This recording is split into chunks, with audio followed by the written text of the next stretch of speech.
Jason, how the hell are you? Where are you, anyways? I can't see you. Oh Well, yeah, you're in there you Europe. I'm here in go. Yeah, cold, stereotypically cold Canada, no, I did my shoveling and time. I freezing. did my time. I did my Yeah, time there. I don't feel bad about being away, but yeah, I've been away for heading into the second week now. yeah. Where are you Actually, no, now? second week. I'm in Nice. Nice. Okay, cool. Because you sound like the Sean Connery in the intro to the fucking Highlander movie. You're like, in the last century, there would have been Highlanders with this like Well, crazy echo. You sound like Gene Simmons in Phantom of the Park. Star we Child. technically we could have just waited till I got back to do this, but the thing is that we got a chance to talk to Brad Winderbaum, who's the executive producer of Daredevil Born Again, and we want to get this out this week. So Yeah.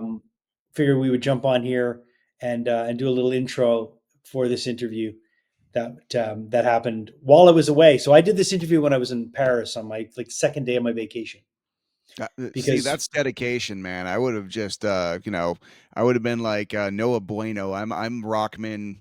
This is Rockman's National Lampoon's European Vacation right now. I yeah, can't, I I wanted can't to I turn it wanted to do on. that. I That, wanted to do that, but then I had a chance to talk to Brad, so I was like, "Fuck it, we're going to do it." And yeah, I'm yeah, glad I did. I'm glad I did because he was really, really cool. Got to ask him some stuff about. Well, let's address the elephant in the room. The Netflix Marvel universe was amazing, yeah, and as they started getting canceled, systematically, it was when Disney Plus was announcing their platform that was going to be launched. So we all kind of knew what was happening, but we were all mad, yeah. because this is one of the best things that had happened to Marvel. All of those shows were great. Even people shitting on a lot of people weren't, crazy about Iron Fist, but in hindsight, compared to some Hmm. of the Marvel stuff that we've gotten in the last couple of years, it's a masterpiece. So, Yeah, it's all a matter of perspective, but I think even then, I think with this Daredevil series, like at first, Daredevil, no one saw it coming, no pun intended. No blind jokes. Nobody saw it coming, and it just blew everybody's minds. And they had this big plan, and they had a bunch of shows to make. And sometimes when you're like, "We're going to do all this," by the time you have to get to your fourth show, you're like, "Boy, we did 2 seasons of Daredevil almost back to back because we did not anticipate how big this would be." But yeah, I think that now they're bringing the Netflix shows back, well, the Netflix characterizations back. I think they've yeah. had some time to be like, if we ever did this again, what would we do? And there's been a lot more time. So I'm like, I'm thinking if they do this, there's much more of a like a straight trajectory that they have in their minds as opposed to making it up as they went along because no one anticipated how big Daredevil would be. It's, Daredevil is great, man, and even the little glimpses that we've had of him in this Marvel universe, the cameos that he's made here and there as Matt Murdock, and then when he showed up yeah, in the She-Hulk show, like it was all good, and people love I love all the Marvel Netflix stuff and the characters and all of that stuff. Like I think, and the Daredevil show, was a really solid show, man. It was a solid show from front to back. There's nothing wrong with that show. 3 seasons were good, and all the spin-offs. When you're looking at Jessica Jones was amazing. oh Luke yeah, Cage was great. especially that first season with Purple Man. Like, oh my god, the stuff with like abuse and it's really amazing. And Oh yeah, Luke Cage season one just had a soundtrack to it. Man, it was really cool. yeah. It's all Adrian Young, man. Adrian Young Yeah, and Ali Shaheed Muhammad from Tribe Called Quest, and yeah, the music was great. Like everything about Luke Cage was spot on, and Iron Fist. And then when they merged into the Defenders, like I liked all of it, and the Punisher show, like all that stuff was great. yeah, So the fact that we're finally getting these characters back, and it probably would have happened a lot sooner if it wasn't for COVID, because I think yeah. COVID delayed it again. But Of course, man, it's 7 years, Ryan, yeah. since Seven. they canceled it. 7 years. Yeah, So that's a long time. That's a long time. But judging by the first two episodes, they know what they're doing, and they haven't skipped a beat. yeah. I the first time I ever saw Daredevil, the Netflix show, my two buddies, Jay and Dave, we made a pact. We're like, we're gonna watch them all in one day. that Mm. it's been a long time because we had a lot more time on our hands about 10 years ago. The very idea of watching 13 hours of television in one day was Yeah. plausible. It is not now. Dave is so busy with business, so am I. Jason has kids just falling out of his armpits. Like it's a different world we live in. It's going to be interesting seeing such a familiar character through a different lens, if you will. And I like what you said about the cameos when he showed up in Spider-Man No Way Home. Oh my God, you should have heard the pop. It was crazy. People Oh just yeah, love yeah. Matt Murdock, love him. Yeah, and Mhm. people really, really identified with, with the characters that, with the actors like Charlie Cox and the whole cast. Like they did a Yeah. great job, and Vincent D'Onofrio was the Kingpin. Mm. They really embodied the character, and I thought they did such a bang up job. That show was, to me, that show was right on par with, you know any other show that sets the table for anything that comes after. Like that Daredevil season one set the Yeah. tone for the way television could be done for superheroes, and for Marvel. And I think, you know I know a lot of people criticize some of the shows that came out, but I think as a whole, when you look back on a lot of them, like WandaVision was amazing. Okay, Amazing. Yeah. absolutely fucking amazing. And I think there's a lot of potential with a lot of these shows, and I'm just glad that we're getting Daredevil again. I'm glad that we're getting Charlie back as Daredevil. Born again. Daredevil Yeah, born again. Can't that's miss right. that pun. Yeah. And being comic book guys, we get a lot of the storylines, we get where they're coming from, like a lot of the Miller stuff. And so it's really fun. It's really Yeah, fun to see all this speaking of back. Frank Miller, we were at MegaCon minding our own business, just walking by a table, and we are about 3 feet away from Frank Miller, and he had an aura around him, man, almost like a Yeah. force field of awesome. I was like, "Oh man, there he is." I, I know. Yeah, I look, and mm, he's gone on. He's getting on, yeah, and he was just sitting there signing, and I was like, holy shit, that's Frank Miller, like right there. yeah, So yeah. Um, yeah, I've always loved Daredevil, always, and the Miller Daredevils were, I Well, mean, revolutionary. Without Frank Miller, Daredevil was just kind of like a crappy Spider-Man. I know the history. yeah, Daredevil came out and he was cool, and it was very cool to have a blind character, but it wasn't an exceptional comic book. It was a cool comic book, but not exceptional. It's the same way that Giant Size X-Men revolutionized them, and the X-Men we all know and yeah, love. yeah, Sometimes reboots work, especially in comic books. The yeah, original comic book will lay the groundwork for what is great about it, but someone will come in with a new idea and just completely turn it on its head. Frank Miller came in and made Daredevil this grime noir, tragic story. People still talk about the Frank Miller caliber of Daredevil comic books, and yeah, and then yeah, no, no, absolutely. And and the cool thing about Miller was that he was also on, he was not only was he an artist, but he was also a writer. yeah, And he could just do so much. And and it's funny because when, like, Joe Quesada, when his Daredevils too were yeah. very, very, all that his storylines were incredible too. So Actually, yeah, Kevin Smith wrote the first few Joe Quesada Daredevils. I think it was Marvel Knights, and just yeah, a shout out to Joe Quesada, who I also walked by at a convention not that long ago. Um, he uh, he did this amazing thing where he said, "Listen, Marvel, I love you guys, but in a comic book sense, you guys always do this thing where you always put out too much, and you don't, you should just keep the steady course steady and not just put like a brand. If you create a brand called Marvel Knights, I will do this, but you're not allowed to put Marvel Knights on anything that I don't approve."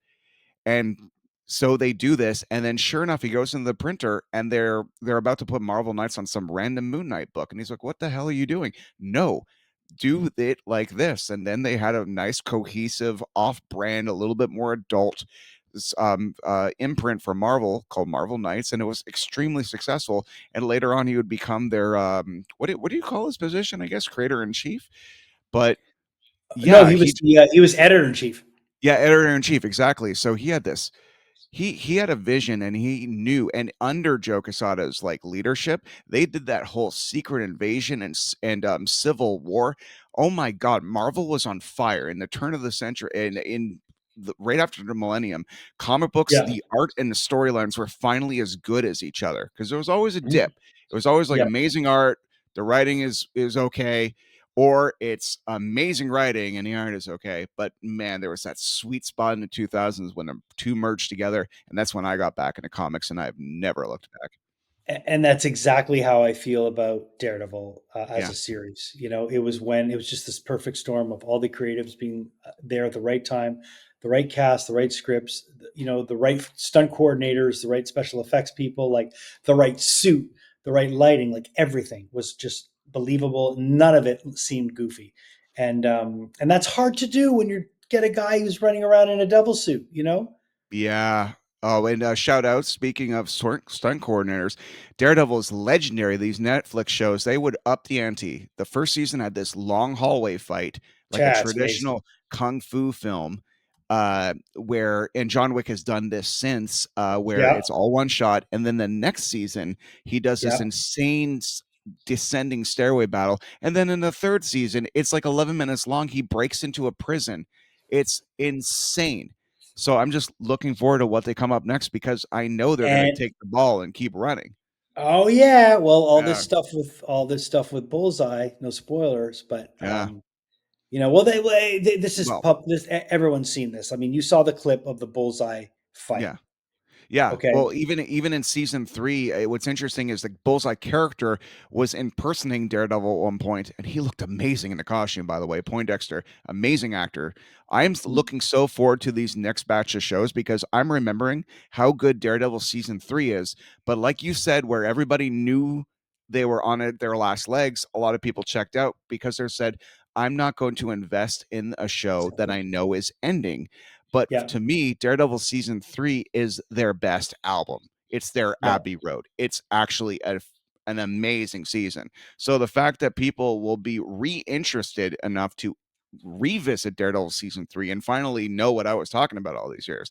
But yeah, shout out to Philip Silvera. He was the stunt coordinator on, I believe, Daredevil season 1 and 2, and he is returning. He returned as a stunt coordinator in this brand new Born Again series. So yeah, I'm really excited to see what they do, because there's no CGI punching in this show. Oh, and yeah, speaking of stunts too, though I don't believe he's in the new season, the stunt man, the stunt performer that performed Daredevil, I believe a real part of why those stunts work so much is because a lot of the time you'd have to find creative ways to never show the hero's face. But this gentleman named Chris Brewster, who I did an interview with a long time ago, before season 3 came out, and it was just an audio interview, and it was he was kind enough to speak to me on the phone right before he went into the studio. He basically got hired not only because he's an exceptional stuntman, but him and Charlie Cox look like they could be brothers. They have the same jaw. So that's why you got to see Daredevil be Daredevil all those mm, times without having to have him this small or blurry or just conveniently hiding his face. Because we've all seen those movies where we're like, that's not Harrison Ford. yeah, yeah. You know, we've all been there. No, that's for sure. That's for sure. Yeah. And you can tell like these guys, yeah, they must hurt each other. They must hurt each other a lot when they're filming this. Anyways, let's Mm. dive into it right now. We were lucky enough to get a conversation, a very short one, but we did get a chance to talk to one of the very, very important people behind this new Daredevil show. He is the executive producer, and I believe his title is executive producer of all Marvel television.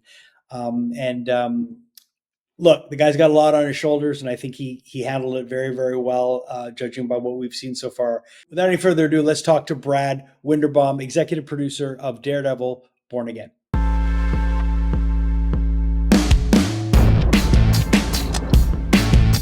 What's up, Jason? Hey, how are you, man? How are you? Good. I'm in Paris, and they said, "Do you want to talk to Brad?" And I'm like, "I'm on vacation." I'm like, "I'll find the time." Thanks, man. Thank you. Yeah. So listen, I'm so happy that Daredevil's back because I was a massive fan of the entire Marvel Netflix universe. And then, of course, you know, anyone that kind of knew what was going on knew that when these shows started systematically getting canceled, we knew that something was shifting. the fact that they're coming back now, how excited are you to see all this coming back? Because those stories that were told on that little cluster of shows, including Defenders, were incredible. So I'm so excited to be able to bring Daredevil back, and Wilson Fisk, and and and Poindexter, and Frank, and Deborah, and Foggy, and the entire cast of that OG show. When those original shows were coming out, I was making movies at Marvel Studios, and Right. because it was a different part of the company, I really got to watch those as a fan. I didn't feel like it was work. It felt like I was like, okay, whew, I can relax in the day and like watch a part of Marvel that I wasn't, stressing out about having to make it. Right. And so I was, like you, a huge fan of the originals, and was very excited to bring them back and to finally, officially integrate them into the MCU. Right. And everybody was always saying, like, why is this not happening? Of course, it's going to lead a lot of questions. I got to see the first 2 episodes, absolutely loved it. It's right in there with, the first season. So anyone that was a fan is going to have it's like seamless. So well done on that. And I know you probably can't say it, but are we going to see some Luke Cage action again? Because that show was so good. And a lot of people are asking, are we going to see Power Man and Iron Fist in the new MCU? Hey man, like I said, I'm a fan as well. The idea alone is exciting. Can't say much more than that. Just gonna have to let your imagination run with it for a while. But the possibilities are really exciting there. I've got to ask you, how do you sleep? Because it must be really difficult, because you do have the pressure of the entire fan universe on your shoulders. Do you have a place that you can go where it's safe and you don't feel the outside pressure, and you can just be yourself and like focus on what you're doing? Because the noise outside is so loud. Yeah. I mean, I'm a big meditator. I meditate every morning. I have for years. I'm pretty zen about it. I find that if I approach everything as a fan, try to pretend I'm an audience member, right. when I listen to people pitch ideas, or I read scripts, or I watch cuts, I try very hard to say, what would this feel like if I was just sitting on my couch at home? And that's kind of my guiding light. If I can stay in that place, then it's more fun than anything else. And lastly, Vincent he's just such a commanding presence. I've had a chance to interview him in person. Not only does he just tower over you, but he's this presence. What is it like if you have to go in and tell him anything? Or are you even at that point where are you able to go through a couple of people to get to him, so that way it's not right on you? I mean, Vincent and I talk all the time. His creative notes are often like very profound. He really understands the character, and I really believe that. It seems like he really cares. He really cares, and so does Charlie. And I love working with actors and hearing what their thoughts are on the material as well, because they have to inhabit the role. But one of the most fun things in interacting with Vincent is when I have to approach him on set at all, which when he's in character as Kingpin. He has a very method approach, and so it does feel like you're talking to the scariest man in New York. Oh yeah, dude. Yeah, I don't envy you on that one. Congratulations, continued success. Thanks for taking the time, and I can't wait to see what's next. Thanks, Jason. Even Daredevil Born Again, like the title of Daredevil Born Again, like that's a crazy comic book. That's heavy. I think Karen, if I'm remembering correctly, because it's been paraphrased to me, is that like, not in the show, they always take titles or whatever, they take liberties, but in printed ink in the at the time of its publishing, I believe Karen Page was like a junkie and sold him out to Kingpin, and Kingpin blew up his office and a bunch of other crazy stuff. It's like, I don't know what's going to happen in this season, but it's just there's so much potential that they haven't hit yet. Oh, and, yeah. And the fact that Charlie was in an MCU movie, and this is a officially sired MCU universe Daredevil thing, I cannot wait to see him go toe to toe with more cinematic bad guys. It's so nice that he gets to play in this playground yet, and it's not some off-world cheating thing. There he is, ready to go. I know, and he deserves it. And it's a lot of the problem is that, like, let's face it, whenever you get these universes that are different, but you're still talking about, like, when you've got stuff going on the big screen, and then you've got stuff going on the small screen, there's always this thing, like, it's a perfect example with Warner Brothers and the CW characters. You Yeah. always feel like they're just not good enough to be on the big screen. And you know when Grant Gust was playing the Flash on TV, he would have been a great cinematic Flash. Yeah. He really And would have been. and it's an insult to actors too, where you're like, oh well, you played this way on the television. It's just like, then give this well-rounded, versatile actor notes and say, well, in the movie version, you're going to Yeah, be playing him angry, and he would have. it makes Yeah. no sense, if you're No. trying to build universes, to have separate ones like Yeah. that. Not, because then I don't know. I've always felt that it just shows that there's no cohesiveness, and the fact Mm, that we're going to get a cohesive Marvel universe that is cinematic and on television, and yeah. we've already had some of it, but that we're really Yeah. going to get it with these characters is Yeah. cool, because every one of those Netflix characters deserve to be in the MCU. Every single one of them. They were all good enough, and I hope they all get it. We know the Punisher is going to get it. We know that Daredevil's going to get it, but I really am hoping, and I asked him, are we going to get Luke Cage? Are we going to Mm, get Luke Cage? Because that Luke Cage deserves to be in the MCU. yeah. And I really Luke hope. is in a very interesting place where basically he is very similar to Angel season 5, where Angel takes over Wolfram and Hart, like, the bad guys essentially of his season. He becomes the head of their organization. And same thing with Luke Cage. Here he is taking over his enemy's territory. What's he going to do with it? Yeah, What is he going to be like? Daredevil even did something similar in the comic books, where he became the leader of the Hand. Like I said, so much potential. I'm wondering what they're going to do, because I'm sure they have so many ideas. They have got, what, 70 years of history. They could do whatever they want, and I'm really looking forward to see what they do. yeah, me too. Well, I'm really, really glad we got to jump on here. Looking forward to seeing you. I'll be back soon, and thanks to all of you for hanging in with us. We've got a lot of really, really fun, interesting stuff coming up. We've got conversations with some really, really cool bands around the corner that we're going to be recording, and we're going to be switching stuff up a little bit too. We've got some interesting features that we're going to be adding soon too, like Geek Mhm. Question of the Week. And some Yeah. other cool things. So make sure you keep it locked on our socials. We're going to be a lot more active on our socials as well, with some maybe different content and all kinds of fun stuff. So make sure you guys keep it locked on the Rockman Power Hours Facebook, on our Instagram, and of course on YouTube as well, and on audio where you guys hear our podcast when you're maybe walking your dog or driving to work. It's my favorite way to consume podcasts. I love the YouTube version, but I also love the audio version. That's why it's there, people. It's some free funny, and I hope you appreciate it. All right. Well, until next time, we'll see you on the Rockman Power Hour.